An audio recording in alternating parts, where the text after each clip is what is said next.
Good morning, Sylvia. Are you ready for day 7 of our adventure? Today we go to the Trinity Site.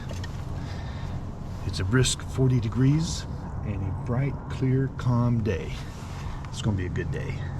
I almost got up before sunrise. I'm running about 10 minutes behind where I wanted to be right now, but it's all good. The lady last night said that every motel in Socorro and the town north and the town south are fully booked. So I don't know what to expect today, but it could be a pretty good crowd. I had an elaborate blog pre-written that I was going to share on my website explaining what I'm going to see today, but then my hosting company screwed up my website and broke it, so I can't do that. So I'm just going to wing it. Some of the numbers might be slightly off, but you still get the gist of it. In grade school, I think we were all taught that America dropped 2 atomic bombs on Japan in World War II, and that ended the war. And they were fission bombs, not fusion. Fusion came several years later. And they exploded with roughly the equivalent of 20,000 tons of TNT. The 2 bombs were completely different. The first one was a uranium bomb, and the second one was a plutonium bomb. Now, uranium is found naturally, but the part that is fissionable only makes up a little over 2% of the natural uranium. And so that 2% has to be separated from the rest of the uranium before it is pure enough to make a bomb. And it turned out that that was extremely difficult to separate the 2% from the 98%. And by the summer of 1945, they only had enough uranium material to make a single uranium bomb. And so that bomb was dropped and was never tested. The very first bomb we dropped on Japan had never been tested. But through their research and testing, they were very confident that it would work. And the funny thing about it is, if you remember, an atomic bomb goes off when the atoms are close enough that the neutrons from a splitting atom goes on and splits other atoms. And so the material has to be kept close together to form an explosion. But you can take 2 pieces of uranium that are not critical and then fling them together quickly, and they'll go critical and create an explosion. So the uranium bomb, they just modified an artillery cannon, put in 1 piece of uranium at one end of the barrel, the other piece at the end where you would fire the bullet, and slam the 2 together with a traditional chemical explosive. And that forced the uranium to go critical, and you have an explosion. But only like 2 or 3% of all the uranium in the bomb actually fissioned and contributed to the explosion. Because once the explosion begins, it blows everything apart. And once the atoms get a certain distance away from one another, the neutrons can't reach the other atoms and cause an explosion. So a lot of the uranium, well, most of the uranium was wasted because of that design. But still, they got 20,000 tons of TNT equivalent from that 2%. Plutonium is pretty much a man-made element. They can find trace elements of it, or trace quantities of it in nature, but it's really pretty much a man-made material. It turns out the way of making plutonium also results in an impurity in the uranium that makes it more radioactive. Well, that's not the term. It emits more neutrons naturally than uranium. So if you take 2 pieces of plutonium with this impurity and slam them together, those neutrons that are already flying around causes it to pre-detonate, and you get a fizzle before all the plutonium gets close enough together to create a good nuclear explosion. So the gun type bomb was not going to work, but they did some development and determined that an implosion bomb was likely to work. And what that means is the plutonium core with explosive lenses. It's a complicated layer of chemical explosives in a sphere around the pit that, when ignited, would detonate inward and compress the plutonium core from all sides quickly enough that it would fission and not fizzle. And they were fairly sure it would work, but not really. So they decided that they needed to test the plutonium implosion type bomb, and they did that at Trinity in July 1945. I don't remember the date, but that's where I'm going today, to the site of the world's first atomic explosion, and it was actually a test to make sure that things worked. And it did work. And so the second bomb dropped on Japan was the plutonium bomb. And plutonium being man-made, and I don't remember the exact process, but it was a lot easier to make plutonium than to separate the uranium. So the United States was prepared to assemble and explode or drop up to 3 plutonium bombs each month for as long as it took for Japan to surrender. And the plutonium bomb was about the core plutonium was about the size of a softball or a grapefruit, and about 20% of the plutonium fissioned in the explosion. So again, 80% of the plutonium was wasted, only 20%. So maybe the material the size of a ping pong ball created an explosion equivalent to 20,000 tons of TNT. That just fascinates me. So anyway, hopefully that wasn't too boring, but that explains why Trinity is here. And I'm kind of a World War II history buff, and I find it very interesting. So I'll talk to you when we get there.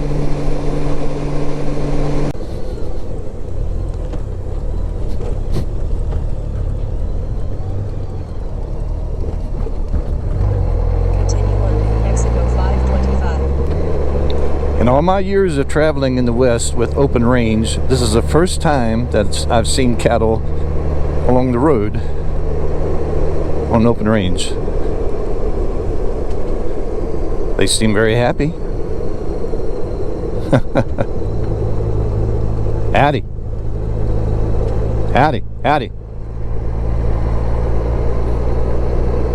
So we've been waiting here for about 15 minutes. I actually got to this gate before 8 o'clock, and an old fella came up and called me by name, Bobby, and he said he saw the sticker on the back of the trailer said bobbystuff.com, and assumed that I was Bobby. We had a nice long chat, had a little grandson, Jake. Anyway, we're moving again. I get on the bike and I can't find my sunglasses. Crap, I'm looking around trying to find my glasses, and then finally, dang, what's this thing on my face? Oh, my sunglasses. So don't tell Lori. She'll think I'm getting senile. It appears they're not going to let us just wander all over the base.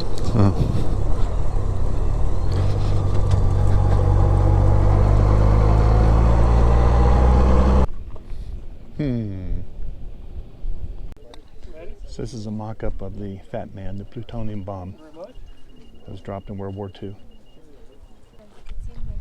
This is what I came to see right here. July 16th, 1945. National Historic Landmark. So this is a picture of Jumbo, which is out in the parking lot. And I'll explain what that was for in a moment. So the site is, I may have my finger in the wrong spot, right in there somewhere, is ground zero. That guy over there by the fence, he's a pretty smart guy. Yeah, we were talking to him. Yeah. Ground zero of the Trinity test. On the blacktop. Because there was a blacktop. I'll get out my slides. This is the size of the core in the plutonium bomb. 13.5 pounds. Here's the biggest piece I've ever seen. Top. So the actual crater is not all of this, which So is that the is Trinitite, where the sand was fused into glass by the explosion. The crater is just this little spot right here. Well, there's not a whole lot to see here. You have to be a World War II buff or or enjoy the history of the development of the atomic bomb in World War II. But I've enjoyed this. This is, like I said, been on my bucket list for a while. It only opens the first Saturday in April and the first Saturday in October. So this only happens twice a year. And for the last year or two, because of COVID, it has not been open.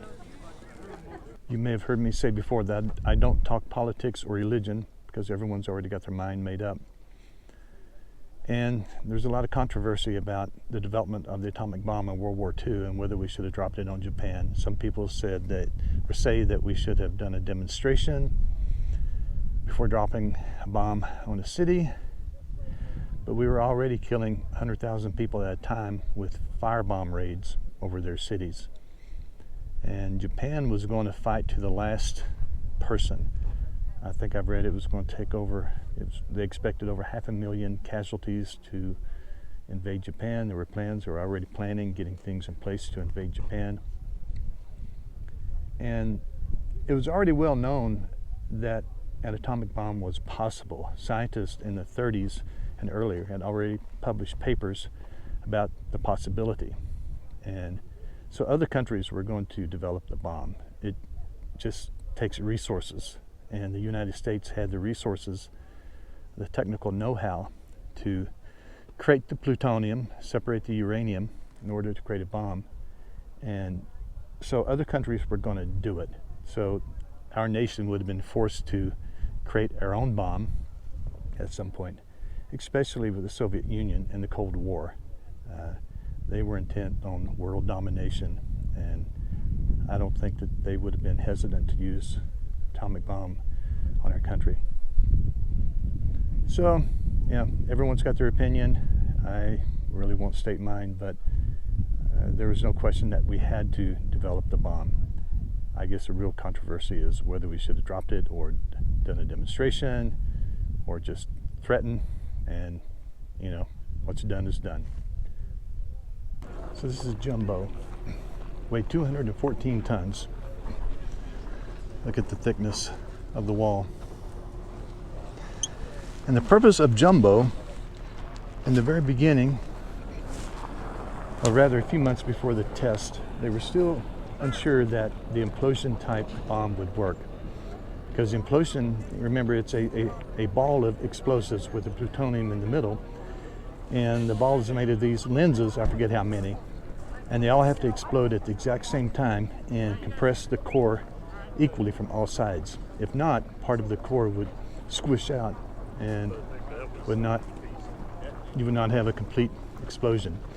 So they had this thing created. They were going to explode the bomb inside this thing so that if there was a fizzle, they could collect the plutonium and try again. But as it got closer to the test, they were more confident that it would work, and they didn't want 214 tons of radioactive metal flung all over the landscape, so they never used it.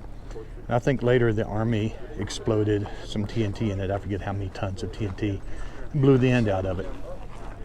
But anyway, that's the story of Jumbo.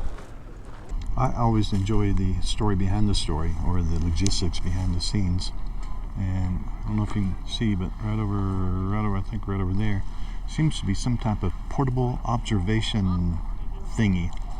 It's on a jack, hydraulic jacks, and they can lower it down to get in and out, and then they jack it up to look out over the crowd to keep us people in line, I guess.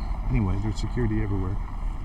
I can see while the motels are taken up.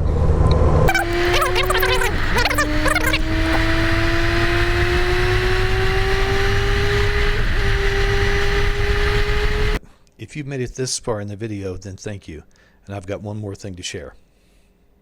The bombs were built in pieces that had to be assembled on an island in the South Pacific before they could be dropped on Japan. Some of the pieces went by airplane and some went by ship. One of the cores was taken to San Francisco, put into a lead bucket, maybe the size of a 5-gallon bucket, I don't know, and that bucket welded to the deck of the ship Indianapolis, and then placed under 24-hour guard. And the captain was told that that bucket was to be protected at all costs. It was more important than the ship or him. And if the ship went down, that bucket had to be put into a life raft and saved. And also, every day that he could shorten the scheduled trip to the South Pacific island, it would shorten the war by a day. Now, can you imagine what the people on that ship thought? That something in that bucket was going to end a world war that had killed 30 to 50 million people, I don't know. How could something in a bucket be that important? But then, of course, they found out a few days later when the bombs were dropped and the war ended. The Indianapolis, after dropping off his cargo, left the island for another mission and was sunk by a Japanese submarine. And the ship sunk so quickly that they were not able to get a distress signal out. Several hundred men wound up in the water, and before they were rescued a few days later, the majority of them had died from exposure, lack of water, and their injuries. They also had to fight off multiple shark attacks, which took a heavy toll. So if you enjoy reading about World War II, then I recommend reading about the Indianapolis and its final journey.